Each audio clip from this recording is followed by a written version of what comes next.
మొన్నటికి మొన్న మినిస్టర్ గారు భోంచేస్తుండగా అందులో బొద్దింక వచ్చింది. ఇప్పుడు పిల్లల ఆరోగ్యం విషమంగా ఉంది. ఓవరాల్ ఈ అంశం గురించి మనతో మాట్లాడడానికి ప్రముఖ పొలిటికల్ అనలిస్ట్ కేఎస్ ప్రసాద్ గారు ఉన్నారు. ఆయనతో చర్చిద్దాం. సార్ నమస్తే సార్.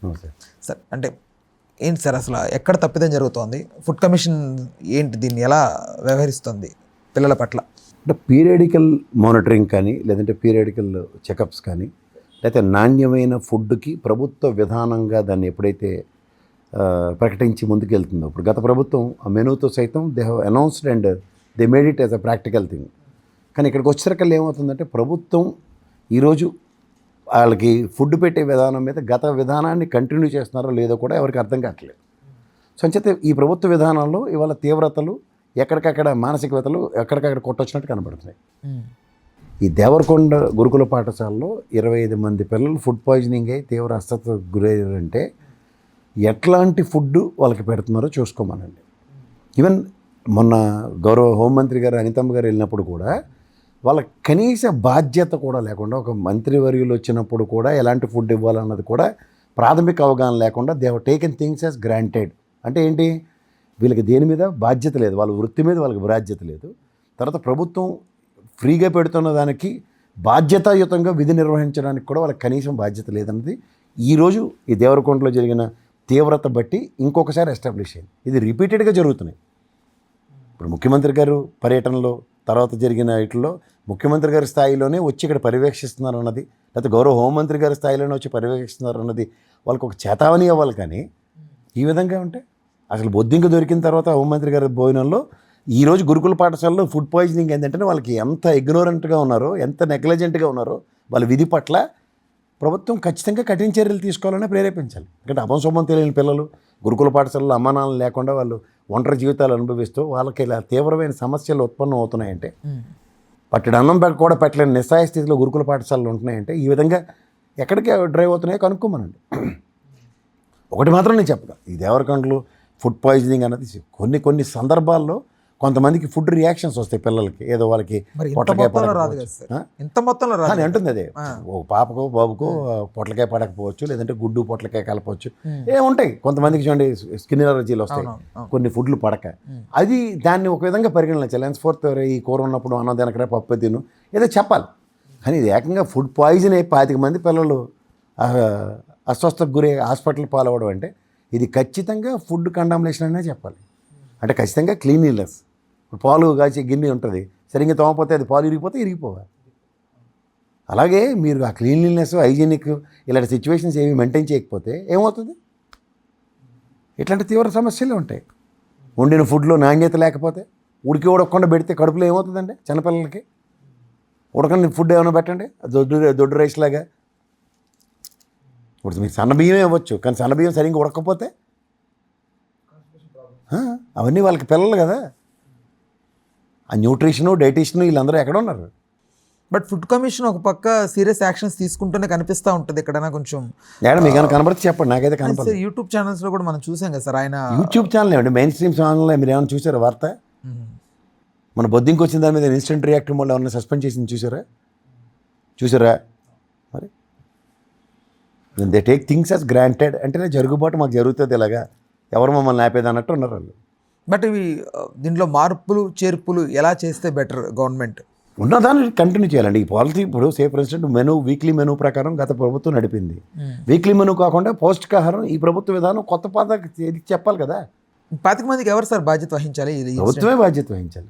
అంటే ఇప్పుడు అక్కడ చేసే వాళ్ళు కదా, వాళ్ళ మిస్టేక్ కదా. వాళ్ళ మిస్టేక్ ప్రభుత్వమేనండి. గురుకుల పాఠశాలని మీరు నడపట్లేదు కదా.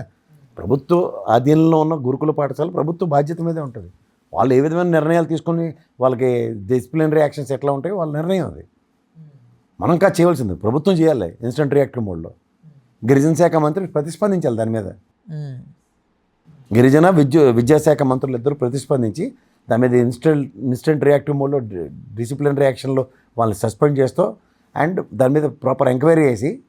సార్ నాకంటే ఒక డౌట్ సార్, ఇప్పటి నుంచో సార్, గవర్నమెంట్ అంటేనే ఎందుకు సార్ ఇట్లా అంటే అందరు బయట ప్రజల్లో కూడా ఒక అవిశ్వాసం వ్యక్తపడడానికి ఇదే ఏంటి సార్ ఈ రీజన్? గవర్నమెంట్ అంటేనే హాస్పిటల్స్ అన్నా కూడా బాగా చూడరు, బాగా చేయరు, ఇది ఎందుకు సార్ ఇలా వచ్చి? ఇప్పుడు మనకు రోడ్డు ఉంటుందండి, మీరు విదేశాల్లో ఎప్పుడైనా వెళ్ళి వస్తే ఓ చెత్త కాగితం కానీ లేకపోతే ఉమ్మడానికి కూడా మూతిపళ్ళు రాలిపోతాయి అక్కడ, పిచ్చి పిచ్చి వేషాలు వేస్తే. యూరినేషన్ కూడా మీకు ఎక్కడ పడితే అక్కడ చేయడానికి ఉండదు. గ్యాస్ స్టేషన్స్లోనూ వాటిలోనూ మీరు పబ్లిక్ ట్రాన్స్పోర్టేషన్లో మీరు వెళ్ళినా సరే there will be A specified places where you need to urinate. అట్లా మన భారతదేశంలో ఎక్కడైనా ఉందా? జనాభాకు తగ్గట్టు ఈ మధ్యన కొత్త కాన్సెప్ట్లో శౌచాలయాలు ఇవన్నీ కట్టడం అది స్టార్ట్ అయింది. సో ఫస్ట్ థింగ్ ఏంటంటే మనలో డిసిప్లిన్ లేదు, మనలో చదువు లేదు. అక్షరాస్యత ఎంత అండి మన దేశంలో? ఇప్పుడు అక్షరాస్యత ఉండి చదువుకున్నవాడు ఏం చేస్తాడు? కొంచెం సంస్కారవంతుడిగా పనిచేస్తాడు. వద్దులేరా ఈ చెత్త తీసుకెళ్ళి ఆ డస్ట్బిన్లో వేద్దాం, ఎక్కడైనా వీధిలో ఉన్న చెత్త దగ్గర పడేయడం, ఇలాంటి ఆలోచిస్తాడు అట్లీస్ట్. అయితే మన ఇద్దరం పక్కన వెళ్తుంటే రోడ్డు మీద వేస్తావుట పక్కన వేయలేవా, నేను నిన్ను గసరొచ్చు లేదా నువ్వు నన్ను గసరొచ్చు. ప్రాబిలిటీస్ ఉన్నాయి లేదా చదువుకున్నందుకు? చదువుకున్నట్టయితే సో అట్లా ఈ వీటిలో ప్రభుత్వంలో ఎన్సర్కల్ అనేది ఒక లెథాలజీ అలవాటు అయిపోయింది వాళ్ళకి. వీడి ముందు వాడు ఏం చేసి ఉండడు, వీడు కూడా అదే చేయాలన్న కాన్సెప్ట్లో డ్రైవ్ అవుతాడు. ఇప్పుడు నీకు ఎవడో ట్రైనింగ్ సరిగ్గా ఇచ్చాడు అనుకో, అప్పుడు ఏం చేస్తావు? ఆ ట్రైనింగ్ మనకి ఇచ్చిన పద్ధతిలోనే చేస్తావు. అదే సాఫ్ట్వేర్ కంపెనీలో ఎక్కడ మీరు జాయిన్ అయితే ఆడ ఒళ్ళు దగ్గర పెట్టి ఒక కోడ్ ఎలా రాయాలో, కోడ్ దానికి పూర్వపరాలు అంటే అన్నీ చెప్తాడు. అదే బిఎస్ఎన్ఎల్ ఆఫీస్లో చేయి, ఆడి కళ్ళ ముందు ఆయన బిఎస్ఎన్ఎల్ కొంప ముంచేస్తున్న ఈసీఏఎల్, ఐడిపిఎల్ మొత్తం సామాన్లు ఎత్తుకొచ్చి ఇక్కడ రెడ్డీస్ను అరవింద్ వాళ్ళు పెద్ద పెద్ద కంపెనీలు అయిపోయారు. వీళ్ళు అరే మన వ్యవస్థ మన చేతిలోనే, వోల్టాస్ ఆల్విన్ ఇవన్నీ ఏమి అన్నీ తెలిసి కూడా ప్రజలు మనలో ఏంటంటే సార్ గవర్నమెంట్ హాస్పిటల్కి వెళ్ళగానే ఎలా ఉంటుందో చూసాం కదా. ఈ హైజీనిస్ ఇవన్నీ మన దగ్గర లేవండి. లేనప్పుడు ఏమవుతాయంటే అది నాలటోడికే అసలు నాకేమీ శుభ్రం లేనోడికి నాకు ఉద్యోగం వచ్చింది అనుకోండి, అక్కడికి వెళ్ళి నేను శుభ్రంగా ఉంటానని ఎలా ఎక్స్పెక్ట్ చేస్తారు? ఇలాంటివి రిపీటెడ్గా జరుగుతున్నప్పుడు ప్రైవేట్ వర్సెస్ ప్రభుత్వం అనే దగ్గర ప్రైవేట్ ఎక్కువ లాభపడుతుంది కదా సార్. ఆబ్వియస్లీ వాళ్ళని ఎత్తికే పెడతారు. అది ప్రైవేట్ కాంట్రాక్టర్లకి ఇచ్చి వాళ్ళు బాగు చేయడానికి ప్రభుత్వం ఉంటే మనం ఏం చేస్తాం? ఇప్పుడు ఇదేనండి ప్రభుత్వం వీటి మీద ఇప్పుడు లాస్ట్ గవర్నమెంట్ ఉంది ఎగ్జాంపుల్, ఉన్న హెడ్ మాస్టర్ గారికే ఆ బాత్రూమ్ క్లీన్లీనెస్ వాటి మీద 3 ఫోటోలు తీసి పెట్టమని మీరు.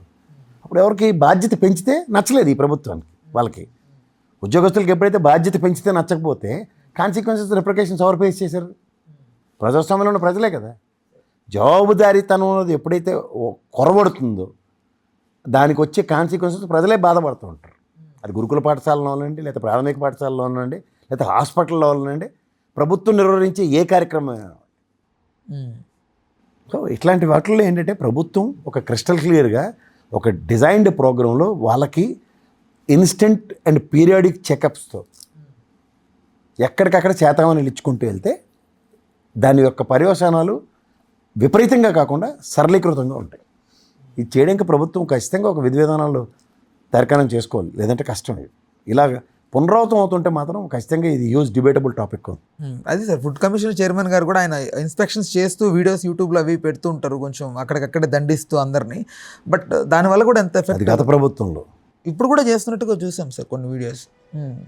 బట్ ఆయన అంత చేసినా బట్ వర్కౌట్ అవ్వట్లేదు అంటారా? ఉంటే ఇలా రిపీటెడ్గా జరగవు కదా. Right thank you. Hello, Telugu రాజ్యం ఛానల్ చూస్తున్నారా?